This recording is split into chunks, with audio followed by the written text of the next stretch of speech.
They say doctors should never get emotionally involved with their patients. But when I walked into Dr. Hayden Clark's office for the first time, everything about that rule began to crumble. He was the kind of man who carried silence like armor. Tall, calm, with eyes that never gave away what he was thinking. I was supposed to be just another patient. But the way he looked at me, the way his hand lingered when he checked my pulse, told a different story. What started as a simple consultation turned into something I couldn't explain, something neither of us could control. Because sometimes the heart doesn't follow the rules. And his broke first. Before you judge what happened between us, stay until the end, because what this doctor risked for love will leave you breathless. It started with a headache, one of those dull, nagging pains that refuses to leave you alone. I had ignored it for weeks, blaming stress, lack of sleep, anything except the possibility that something could actually be wrong. Eventually, the throbbing got so bad, I couldn't think straight. That's how I ended up sitting in the cold, sterile waiting room of St. James Hospital, filling out a clipboard while fluorescent lights buzzed above my head. When the nurse called my name, I followed her down a quiet hallway lined with white doors. She opened one, smiled politely and said, "Dr. Clark will be right with you." I didn't expect much. I was just another name on a list, another symptom to diagnose and dismiss. But when the door opened, everything shifted. He wasn't what I expected. Dr. Hayden Clark walked in wearing a navy scrub, top that hugged his frame just enough to reveal that he was in far better shape than most men who spent their days in hospitals. His short brown hair was slightly messy, like he hadn't had time to fix it after removing his surgical cap. But it was his eyes, sharp, focused, yet strangely soft, that froze me. He gave a small, professional smile.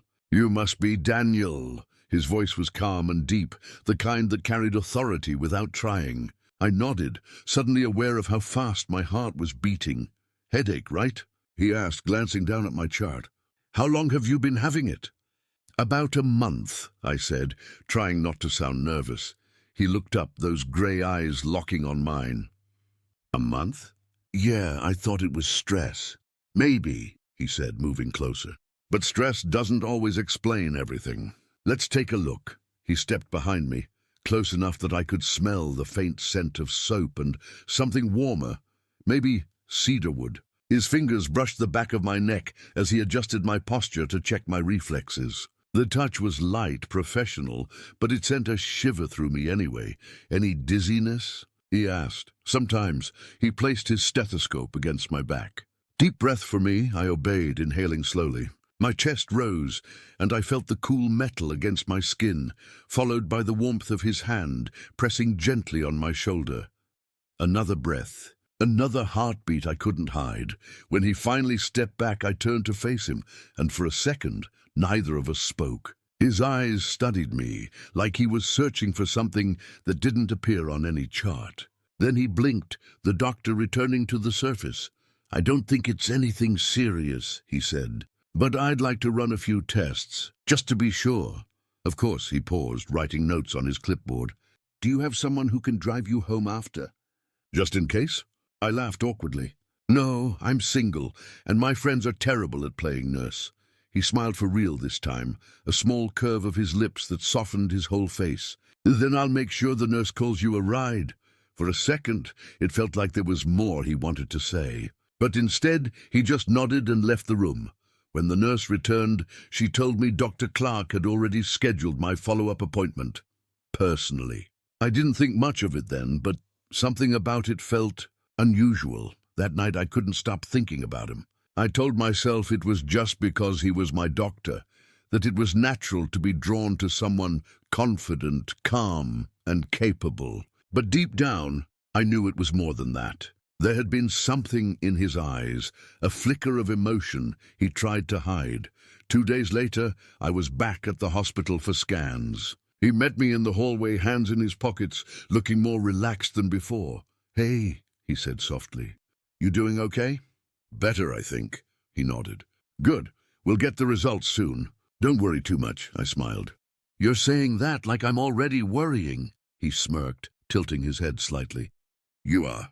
I can see it all over your face. I wanted to say something clever, but my mind went blank. He turned to lead the way to the scan room, and I followed, watching the way his broad shoulders moved beneath his scrubs. I hated how much attention I was paying to that. After the test, I waited in a small room while the images uploaded. The silence was unbearable. I tapped my knee, checked my phone, stared at the clock, until finally the door opened. Dr. Clark stepped in, holding a folder. His face was unreadable. "Daniel," he said quietly, "we need to talk." My stomach dropped. "That doesn't sound good." He sat across from me, leaning forward. "It's not as bad as it sounds, but there's something we need to monitor. It's a small cyst near your temporal lobe. Nothing life-threatening, but it could explain the headaches." I blinked, trying to process it. "A cyst in my brain?" "Tiny," he said quickly, "and treatable. I've seen this before, but we'll need to keep an eye on it." Something in his tone, protective, almost personal, calmed me more than the words themselves. "Okay," I said, exhaling slowly. "Thank you," he nodded, his gaze lingering on me longer than necessary. "You're handling this well."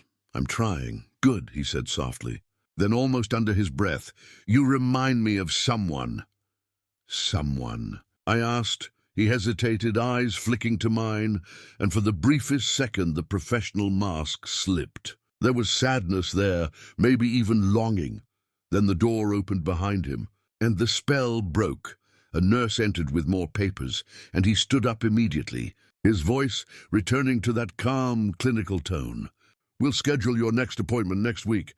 Don't skip it." He left the room before I could say another word.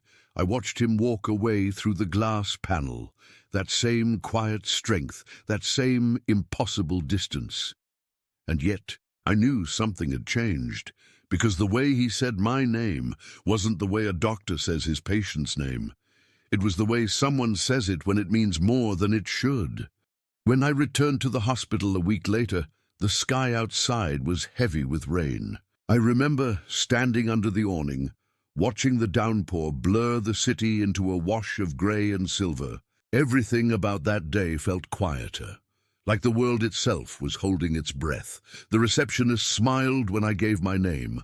"Dr. Clark asked me to take you straight to his office," she said. "Not the exam room." That surprised me. I followed her through a corridor I hadn't been in before. The walls were lined with framed certificates and photographs. Dr. Clark shaking hands with colleagues, standing with patients, smiling in ways I hadn't seen yet. When we stopped at his door, my pulse quickened. She knocked softly and opened it.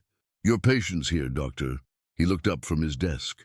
His sleeves were rolled up this time, revealing strong forearms covered in faint scars, the kind a surgeon earns over years of saving lives. He looked tired, but when his eyes met mine, something flickered there. A warmth I couldn't mistake. "Thanks, Emma," he said. "Can you give us a few minutes?"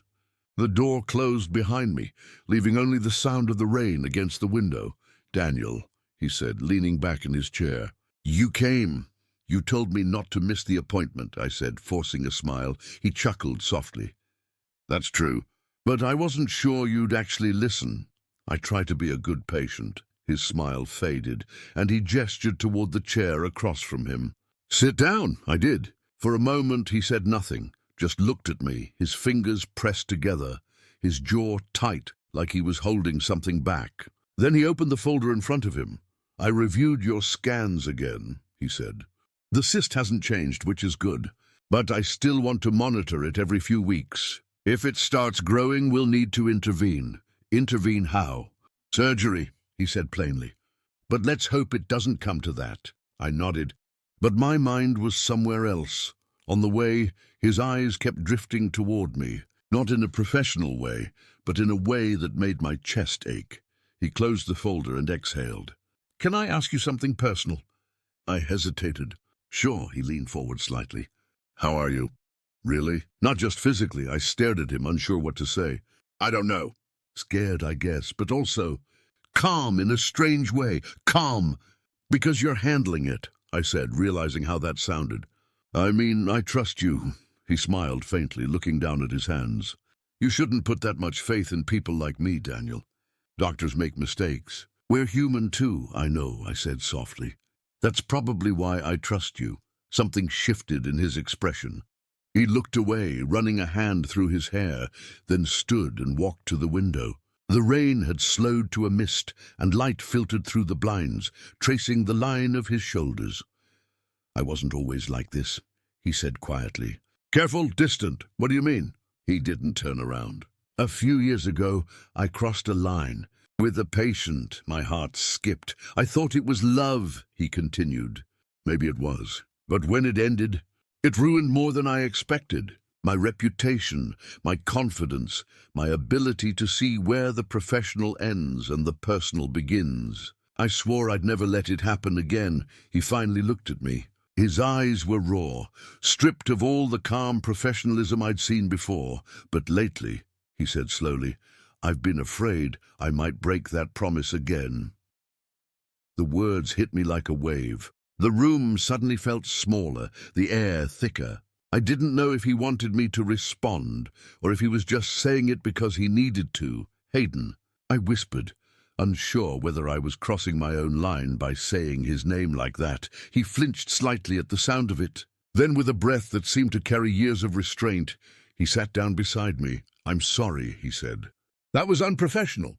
I shouldn't have said that, but I could see his hand trembling, just slightly, as he ran it over his thigh. "Then why did you?" I asked quietly. He looked at me like he didn't know the answer. "Because I can't stop thinking about you." I felt my heartbeat in my throat. "You barely know me." "I know enough," he said, his voice low. "Enough to know that seeing you every week and pretending I don't feel anything is getting harder." I swallowed hard. "What do you want me to say?" "Nothing," he said quickly. "You don't have to say anything. I just needed to be honest, once." The silence between us stretched. My mind screamed at me to leave, to stand up and walk out of that office before this became something we couldn't undo. But my body didn't move. Instead, I said, "Maybe honesty isn't the worst thing." He looked at me, startled. I wasn't sure where the courage came from, but I met his gaze and didn't look away. For a long moment, we just stared at each other. Then he spoke, barely above a whisper. "If I touch you right now, I'll regret it tomorrow." I nodded. "Then don't touch me." But neither of us moved. His breath was uneven. His eyes dropped to my lips, then back to my eyes. The air between us was electric. A fragile thread stretched too tight. Finally, he stood abruptly and turned toward the desk. "You should go," he said, voice strained. "Before I forget what I promised myself." I rose slowly, my legs trembling. I wanted to say something, to tell him I understood, that I wasn't scared. But all I managed was a quiet, "Okay." I opened the door to leave, but before stepping out, I heard him say my name.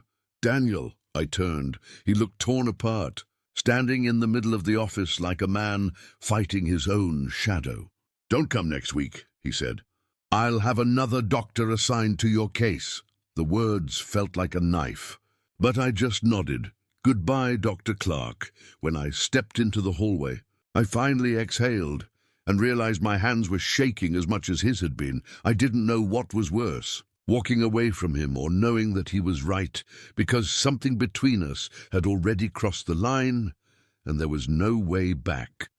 A month passed. I tried to convince myself that what happened with Dr. Clark was just a moment, one of those strange emotional collisions that happen when two people meet under the wrong circumstances. I deleted his number from my phone, avoided the hospital, and threw myself into work. But the truth was simpler and crueler.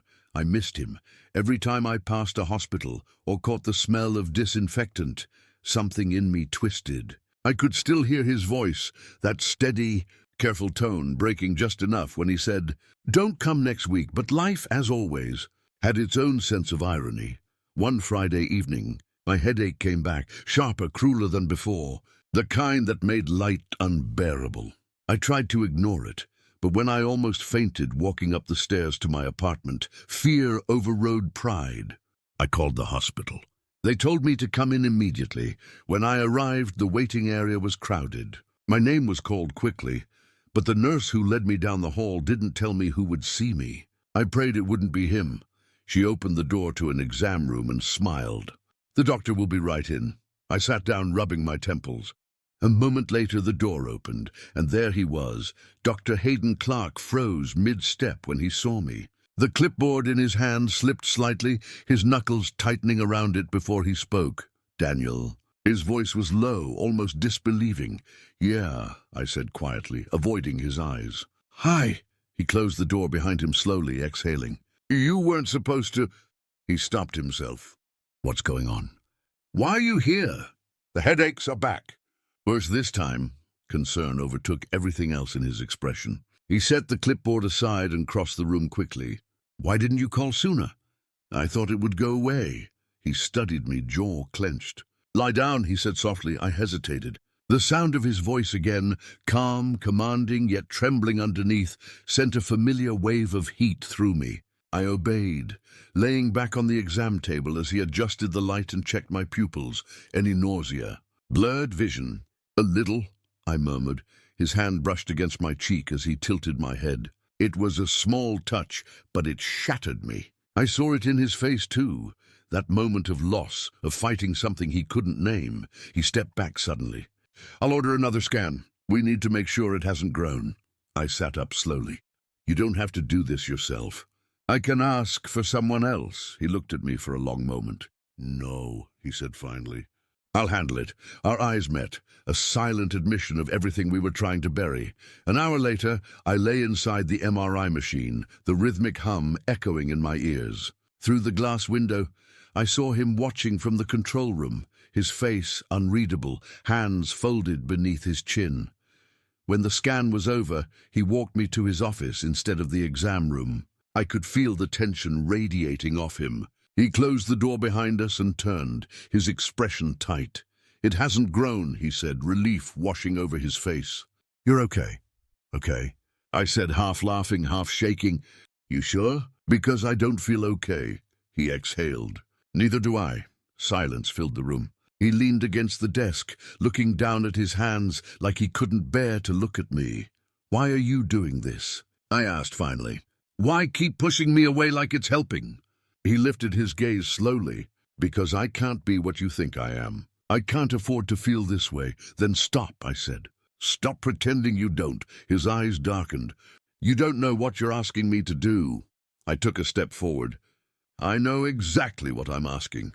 He shook his head, but I could see the war happening inside him. His restraint cracked one breath at a time. "Daniel," he said softly, "don't make this harder." "Then tell me you don't feel it," I said, my voice trembling. "Look me in the eye and tell me none of it was real." He didn't answer. He just stared at me, every word I'd said sitting between us like something alive. Then before I could move, he crossed the space between us and kissed me. It wasn't gentle. It was desperate, like he'd been holding his breath for weeks and finally exhaled. I froze for a second, then everything in me gave in. His hand went to the back of my neck, pulling me closer, his other arm wrapping around my waist. When he pulled away, he was breathing hard. "This is wrong," he whispered. "Then why does it feel right?" I said. He closed his eyes, forehead against mine. "Because I've been lying to myself," I laughed softly, though tears burned my eyes. "You and me both." He stepped back, pacing. "You don't understand what this could cost me. My license, my career." "I didn't ask you to risk any of that," I said. "I just wanted the truth." He stopped pacing and turned to me. "The truth is that I've wanted you since the day you walked into my office. And I hate myself for it." I swallowed hard. "Then stop hating yourself." His eyes softened, but pain lingered there. If only it were that simple. We stood there for what felt like forever, two people trapped between reason and something far stronger. Outside, the rain started again, tapping gently against the window. Finally, he said, "You need rest. I'll prescribe something to help with the headaches. After that—" He hesitated. "We can't keep seeing each other like this." "You mean in the hospital or at all?" I asked. He didn't answer. That silence told me everything. I nodded slowly. "Goodbye, Dr. Clark." His voice broke when he said, "Goodbye, Daniel." As I walked out of his office, I didn't look back. Because if I did, I knew I wouldn't leave. But even as I stepped into the rain, I could still feel his hands, still hear the way he said my name, and I knew, no matter how hard we tried to bury it, this story between us wasn't over. Not yet. 2 weeks passed. 2 painfully long weeks. I tried to pretend life had gone back to normal. Work, coffee, silence, sleep. But nothing about it felt normal anymore. Every quiet night reminded me of that kiss in his office. Every reflection in a window made me see him standing behind me, the way his breath trembled against my skin. Then, one morning, my phone rang. Unknown number. I almost didn't answer. Daniel? The voice froze me mid-breath. It was him, Dr. Clark. Hayden, are you home? He asked quickly, his tone all business but cracked at the edges. You need to come to the hospital now. Why? What's going on? It's about your scan, he said. There's been a mistake. I'll explain when you get here. The line went dead before I could ask anything else. My heart pounded the entire drive. When I walked into the hospital, he was waiting for me at the elevators, still in his white coat, hair slightly disheveled like he hadn't slept. His face was pale. What's happening? I asked. He motioned me toward his office. The door closed, and for a moment he just stood there, silent, like he was trying to find the right words. There was an error in your report, he said finally. One of the radiology results was misfiled under another patient's name. I reviewed the original scans again this morning. My stomach turned, and his eyes met mine, steady, pained. The cyst has grown. I stared at him, speechless. It's not massive, he added quickly, but it's pressing against a nerve cluster. That's why the headaches came back so violently. We need to operate soon. Operate? My voice cracked. You mean brain surgery? Yes, he said softly. And I want to do it myself. I took a step back. You can't, he blinked, hurt flashing across his face. Why not? Because of what happened, I said. Because of us, his jaw tightened. That doesn't matter right now. It matters to me. For a second, the mask of the calm doctor fell away, and I saw the man underneath, scared, desperate, fighting for control. I won't let someone else do it, he said. I know your case. I've studied every inch of that scan. I can do this safely. I shook my head, tears burning my eyes. You don't understand. If something goes wrong, I don't want you carrying that. He stepped closer. And if something goes wrong under someone else's hands, I'll never forgive myself. Our eyes locked, an entire conversation happening in the silence between us. I wanted to scream at him, to tell him no, but the truth was, I trusted him more than anyone. When? I whispered, tomorrow morning. He took a deep breath and added, if you'll let me. I hesitated only a moment before nodding. Okay. His shoulders dropped like the air finally returned to his lungs. I'll take care of you, Daniel. I know, I said softly. That's what I'm afraid of. That night I barely slept. The city outside my apartment seemed quieter than ever, as if even the world knew what was coming. I thought about his hands, steady and skilled, the same hands that had trembled when he confessed what he felt. Tomorrow, those hands would hold my life. When morning came, the hospital lights felt colder. Nurses moved around me with efficiency, attaching monitors and IV lines. Hayden came in wearing scrubs, a surgical cap in his hand. For a moment, he wasn't my doctor. He was just a man standing in front of someone he didn't want to lose. You ready? He asked softly. I nodded, even though my chest felt like it was collapsing. He leaned close enough that only I could hear him. When you wake up, I'll be right here. I promise. Those were the last words I heard before the anesthesia took me. When I opened my eyes again, everything was white. Walls, sheets, ceiling. The beeping of a heart monitor echoed somewhere nearby. My head ached, but the pain was different this time, dull, distant. Then I saw him. Hayden was sitting in a chair beside my bed, his face buried in his hands. He looked exhausted, eyes red, scrubs wrinkled, his hair a mess. Hey, I croaked. His head shot up instantly. Daniel! Relief broke across his face like sunlight. He stood, moved to my side, and touched my hand gently. You're okay.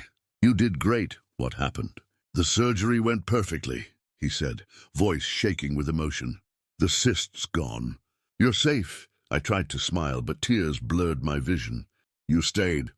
I told you I would. He sat down beside me again, our hands still linked. For the first time since we met, there was no barrier, no title, no rule, no fear. Just two people in a quiet room, holding on. Hours passed like minutes. The nurses came and went, but he never left my side. Sometimes he spoke, sometimes he just sat there in silence. I wanted to tell him everything, that I didn't care about the consequences, that I didn't want to lose him again. But the weight of sleep was pulling me under. Before I drifted off, I felt him press his forehead gently against my hand. His voice was barely a whisper. "I love you, Daniel. I don't care what it costs me anymore." I wanted to answer, but the world faded into darkness before I could. When I woke again, the chair beside my bed was empty. The monitor beeped steadily. A folded note rested on my bedside table. I reached for it with trembling hands. "They're suspending me pending review. Someone reported the relationship. I don't regret it. I'd do it all again if it meant saving you. Be happy, that's all I ask." The words blurred as I cried. The pain sharper than any scalpel. Outside, the morning sun was rising, flooding the room with gold. I clutched the note against my chest, whispering his name through the tears. He saved my life, and I lost him for it. But somewhere deep inside I knew his promise still lived, and maybe someday he'd come back. 6 months later, the scar on my temple had faded into a thin white line, the only physical reminder of what happened that morning in the operating room. The headaches were gone. The pain, at least the kind that could be treated with medicine, was over. But the other kind, the kind that sat quietly in your chest, waiting for nights when you couldn't sleep, that never left. I still went on with life. I found a new job, a smaller apartment closer to the coast. Every morning, I'd walk along the beach before sunrise, watching the waves crash against the rocks while gulls circled overhead. It was peaceful, it was quiet, but it wasn't whole. Every now and then, I'd catch a glimpse of a man in a white coat crossing the street, or hear someone in a cafe laugh in a low voice that sounded like him. And for a second, my heart would forget that he was gone. After the surgery, I never saw him again. I tried. I even went to the hospital once, but the nurse told me Dr. Hayden Clark no longer worked there. They said he'd taken a leave of absence. No one knew for how long or if he'd return, so I learned to live with the silence he left behind. Until one grey afternoon in November, it was raining again, the kind of steady drizzle that turns streets into mirrors. I ducked into a small bookstore near the harbor to wait it out. The place smelled like paper and dust and something faintly nostalgic. I wandered through the aisles without really looking for anything, and then I heard it, Daniel. I froze. The sound of that voice, deep, calm, and unmistakably his, cracked the world open again. I turned, and there he was. Hayden stood a few feet away, wearing a dark coat and holding a damp umbrella. His hair was shorter, his beard thicker. He looked older, maybe even tired, but those same steady eyes found mine instantly. For a long moment, neither of us spoke. Then I managed, "You're here." He smiled faintly. "I could say the same about you." I laughed softly, though my throat was tight. "You disappeared." "I had to," he said quietly. "The investigation, it was bad. I lost my position. My license is under review. I couldn't stay." I took a step closer. "And now?" He hesitated, then shrugged lightly. "Now I teach at a small medical school up north. Fewer rules, fewer ghosts." There was a sadness in his smile, but also something softer. Hope, maybe. I didn't know what to say, so I said the only thing that mattered. "You saved my life," he shook his head. "You saved mine first." The rain outside picked up, tapping harder against the windows. The rest of the store seemed to fade away. It was just us, two men, suspended between what was and what might still be. "Do you ever think about that day?" I asked quietly. His gaze held mine. Every day, something in my chest broke open. I wanted to be angry, to tell him how much it hurt to wake up and find only that note beside my bed. But all I could do was whisper, "Why didn't you come back?" He exhaled, looking down. "Because I thought you deserved peace, not scandal, not the weight of what we did. I never asked for peace," I said, voice trembling. "I just wanted you." That was when he finally closed the distance between us. The smell of rain clung to his coat, his breath uneven as he searched my face. "I don't know what you expect from me," he said softly. "I'm not the man I was. I don't want the man you were," I said. "I want the one who sat beside my bed for hours when he didn't have to. He stared at me, silent, torn. And then, for the first time in 6 months, he smiled. Not the professional one, not the careful one, but the real one. "God, Daniel," he whispered, almost laughing. "You still make it impossible to walk away." I felt my heart pounding in my chest. "Then don't." He reached out, his hand trembling slightly before he touched my cheek. The world outside could have ended, and I wouldn't have noticed. The moment stretched, fragile and infinite. "I can't promise anything," he said. "I don't even know where life will take me next." "Then don't promise," I said. "Just stay." For a long time he didn't answer. Then he nodded, his thumb brushing away the rain from my jaw, or maybe it was a tear.